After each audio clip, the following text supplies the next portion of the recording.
Ito na po yung na-harvest natin. Kailangan na po natin itong harvestin kasi baka mas lalong masira. Sobrang lamig! Ay mga auntie, mag-harvest po tayo ng broccoli. So harvestin na natin kasi nag-i-snow na dito sa amin. Yan. Yan, 1-0. Ito na po yung na-harvest kong broccoli.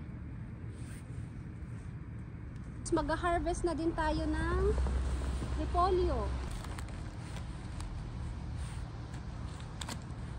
Yan.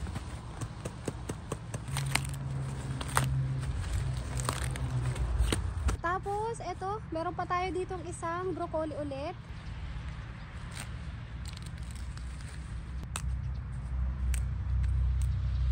Nakapag-harvest po tayo ng 2 broccoli at saka isang repolyo.